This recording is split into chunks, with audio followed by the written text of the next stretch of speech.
Hello everyone, welcome back to my channel. I know it's been a while since I posted a video, but life happens. Anyway, today I have a little book journaling catch-up video for you. At least I kind of consider it a catch-up video. I actually have not been reading any books until I just read these two that I'm going to be journaling today, which is the Fireborn Blade and An Improbable Season. One is a romance, one is a fantasy. I kind of had a falling out with reading this year. I didn't really read anything since about February to September, and then I kind of felt like reading a romance again, and also I saw a YouTuber online who recommended The Fireborn Blade as a really short fantasy book.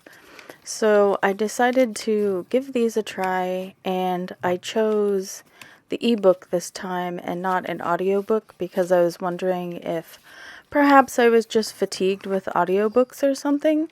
And as it turns out, that actual eyeball reading was more to my taste rather than audiobooks. So after this, I actually read some more books, and I'm gonna have some more videos to do. But yeah, this is my journey.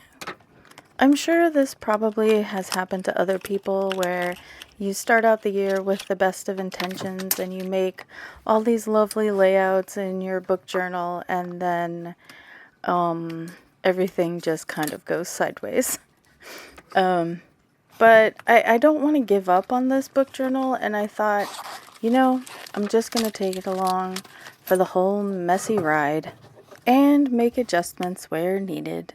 I also definitely wanted to make this video because you don't see a lot of videos on YouTube about failures, because nobody really wants to share their failures, and I kind of consider it a bit of a failure that I completely fell out with reading this year, but I feel like it definitely happens, and it happens more often than all of these beautiful journals that you see on YouTube. So I wanted to share my journey.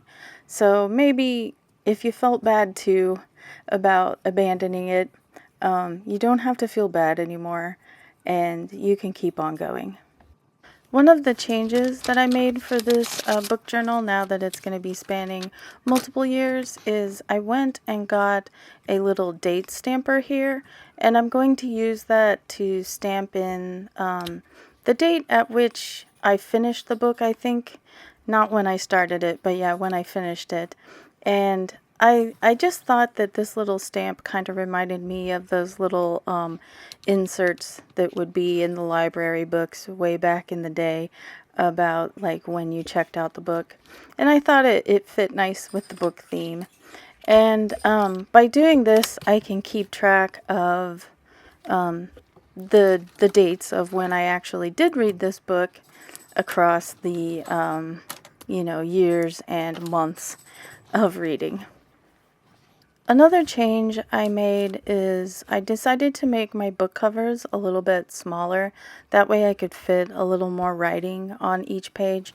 I am still keeping 2 books per page though. Also, when the time comes to switch to a new year, what I plan on doing for my 2024 cover page is to just go ahead and append 2025 into the mix as well. Hopefully, I will be able to finish this book journal sometime in 2025, but if need be, I'll just keep on going until 2026 as well. Also, please pardon my occasional flyaway hairs that get into this video. I didn't realize I caught my head so much. So I thought I'd talk a little bit about why I kind of had a falling out with reading. I don't know if this will be helpful to anyone, but I think it was a combination of things. For one thing, whenever I've been illustrating, I started listening to a lot of podcasts, and specifically nonfiction podcasts, like things about history and murders, of course, yes, true crime, and etc. So I started finding it really difficult to listen to fiction stories for some reason in the audio, but listening to nonfiction was fine. I'm not sure how that came about, and I hope it eventually solves itself, but I guess we'll see. I also had a couple of romance novel DNFs. Um, I DNF'd them really early in the book because I could tell right away that they weren't my thing. And so I think that probably affected things a little bit as well. Um, because once you have a couple DNFs, you're like, ugh.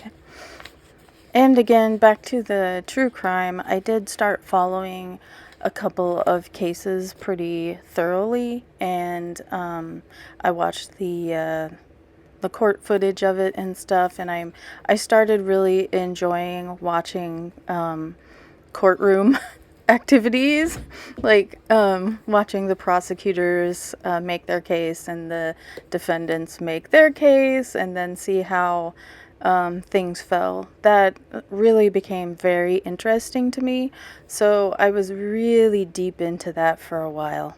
But then I kind of started having a bit of an overload on the true crime, to be honest. And I wanted something kind of light and fluffy to read, which I know that the Fireborn Blade isn't necessarily a light and fluffy read. But there's a YouTuber on here who suggested it, and she said that it was really short, and I thought that it would be a good way to get back into reading, to read one complete story that was only about 300 pages. And I ended up really enjoying this book, actually. I found the little historical blurbs that came out of the fictional books within this world to be rather hilariously worded.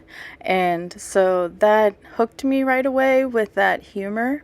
And then the characters were, of course, really interesting, and you became really attached to the main character, and you wanted to see her through until she made her goal, of course. And then along the way, some mystery and intrigue happen, and yeah, it was a very quick read, and I'm really thankful that I had that. And then after that, after I felt like I could read again, I decided to go for a light and fluffy with An Improbable Season.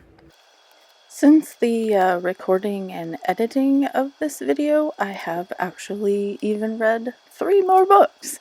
So I plan to do more book journaling videos, and I'm going to try to do more than 2 books / 1 page in the next video, and maybe kind of finish off the year with it in December, and then kind of start setting it up for the 2025, and I'll take you through my thought processes as I make this book work. Despite having a falling out with reading this year, I am still really glad that I kept this book journal and I decided to continue on with it, because I do like being able to look back at what I have read and remember what I have read. And I found that, like, the older you get and, you get the brain fogs and stuff like that, it's awful. I don't recommend aging, to be honest, but unfortunately I think it's something you have to do.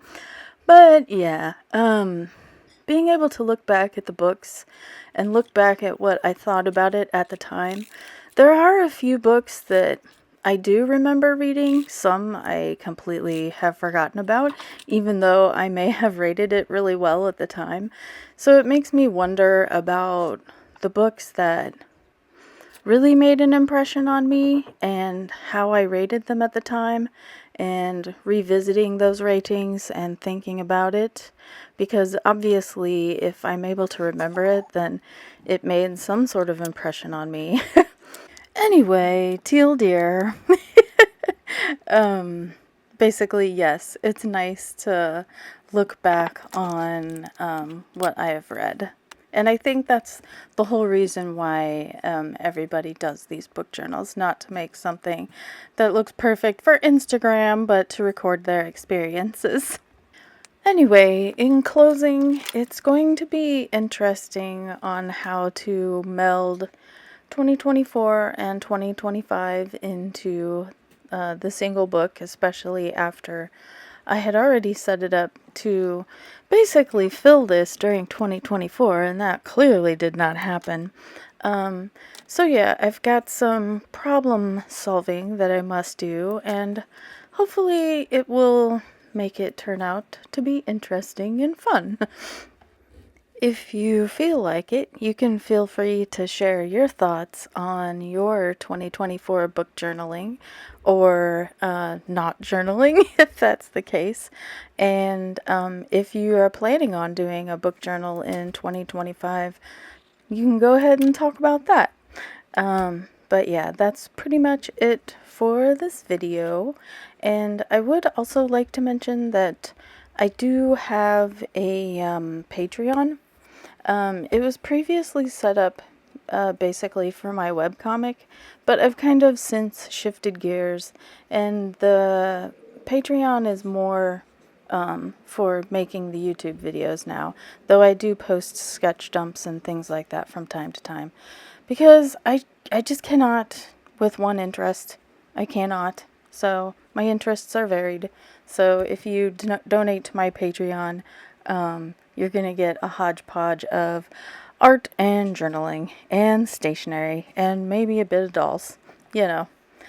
Anyway, so that is pretty much it for this video, but I would like to hear your comments on whether you like the musicless style videos, and also go ahead and let me know what sort of content do you like to see in book journaling videos. If you have the time, you know, just share your thoughts with me. So, thank you for watching, and I will see you in the next one. Have a great day, everyone. Bye-bye.